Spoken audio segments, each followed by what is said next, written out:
नमस्कार, मी सौरभ कोरटकर. नमस्कार, मी रुशाली यादव. तर राज्याच्या राजकारणातली सर्वात मोठी बातमी आपण बघतोय. छगन भुजबळ हे शरद पवार यांच्या भेटीसाठी सिल्वर ओकवर दाखल झालेले आहेत. जवळपास अर्ध्या तासापासून छगन भुजबळ पवारांच्या सिल्वर ओकवर पवारांसोबत चर्चा करतायत. भुजबळांनी कालच नाव न घेता शरद पवार यांच्यावर मोठा आरोप केलेला होता. सर्वपक्षीय बैठकीमध्ये न जाण्यासाठी विरोधकांना बारामतीमधून फोन आला होता, असं भुजबळ यांनी म्हटलेलं होतं. छगन भुजबळ यांनी कालच्या जनसन्मान सभेत शरद पवार यांच्यावर निशाणा साधलेला होता. सर्वपक्षीय बैठकीत विरोधी पक्षातल्या कुठल्याही नेत्यानं जाऊ नये यासाठी बारामतीतून फोन गेल्याचं छगन भुजबळ काल म्हणाले होते. गिरीश गायकवाड आमचे प्रतिनिधी आमच्या सोबत आहेत. गिरीश, अर्ध्या तासापासून भुजबळ आणि शरद पवार यांच्यामध्ये आता बैठक सुरू आहे, चर्चा सुरू आहे. तपशील काय मिळतायत, हालचाली काय सुरू आहेत?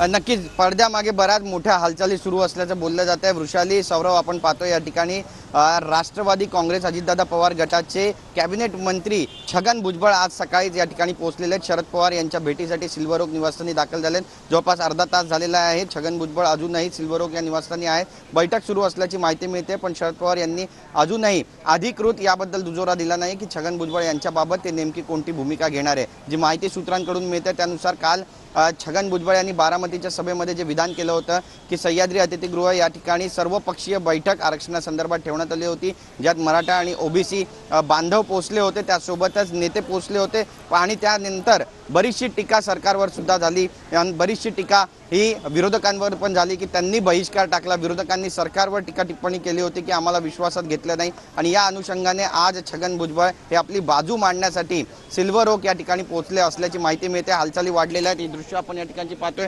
जी गाड्या आहेत त्या आता निघू लागलेल्या आहेत आणि छगन भुजबळ यांच्याशी थेट आपण संवाद साधण्याचा देखील या ठिकाणी प्रयत्न करणार आहोत. गाड्या ज्या आहेत त्या बाहेर पडत आहेत आणि या गाडीमध्ये नेमकं कोण आहे हे पाहणं महत्त्वाचं ठरणार आहे.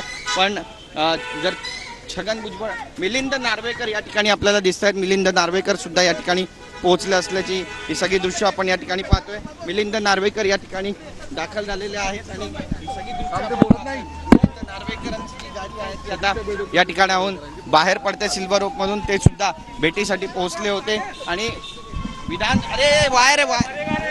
विधान परिषद निवडणूक जिंकून आल्यानंतर आभार प्रकट करण्यासाठी या ठिकाणी ते पोहोचले असल्याची माहिती मिळते. तर दुसरीकडे आपण पाहतो छगन भुजबळ हे अद्यापही बाहेर पडलेले नाही आहेत.